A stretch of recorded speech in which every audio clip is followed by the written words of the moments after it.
नमस्कार, आपले सर्वांचे स्वागत आहे. सरकारी कर्मचाऱ्यांची चिंता, महागाई भत्त्याबाबत गुंतागुंत वाढते. कर्मचाऱ्यांना किती फायदा होणार?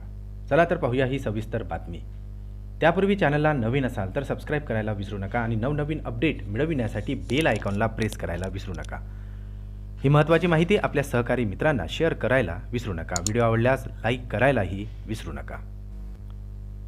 केंद्रीय कर्मचाऱ्यांना मिळणाऱ्या महागाई भत्त्यात वर्षातून 2 वेळा वाढ केली जाते. यावर्षी एकदा महागाई भत्त्यात 4% वाढ करण्यात आली आहे. आता जुलै 2024 रोजी महागाई भत्त्यात वाढ करण्यात येणार आहे.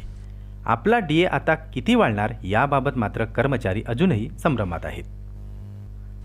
कर्मचाऱ्यांना मिळणाऱ्या महागाई भत्त्यात सरकारने वाढ केली आहे आणि या वाढीनंतर कर्मचाऱ्यांच्या पगारातही वाढ झाली आहे. सरकारने महागाई भत्त्यात 4% वाढ केली आहे. त्यानंतर महागाई भत्ता हा 50% झालेला आहे. महागाई भत्ता वाढीनंतरही कर्मचारी अजूनही संभ्रमात आहेत. वास्तविक सरकारने अद्याप महागाई भत्त्याची आकडेवारी अद्यावत केलेली नाही. महागाई भत्ता 50%पर्यंत पोहोचला की तो 0पर्यंत कमी करण्याचा नियम आहे. 7व्या वेतन आयोगाच्या वेळी हा नियम करण्यात आलेला होता. आता हा नियम लागू झाला आहे किंवा नाही याबाबत कोणतीही अधिकृत घोषणा करण्यात आलेली नाही. महागाई भत्त्यात वाढ झाल्यानंतर DA 0 होईल असे अनेक तज्ज्ञांचे मत आहे. तथापि लेबर ब्युरोने अद्याप AICPI निर्देशांकातील आकडेवारी जाहीर केलेली नाही.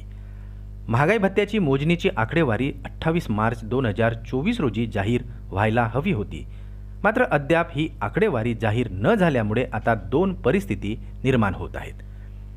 लेबर ब्युरोने महागाई भत्त्याचे गणित बदलले आहे असे अनेक जण गृहीत धरत आहेत. तर काहींचे मत असे आहे की या महागाई भत्त्याची गणना आता जुन्या पद्धतीप्रमाणेच होणार आहे. त्यामुळे आता कर्मचाऱ्यांमध्ये संभ्रम निर्माण झालेला आहे.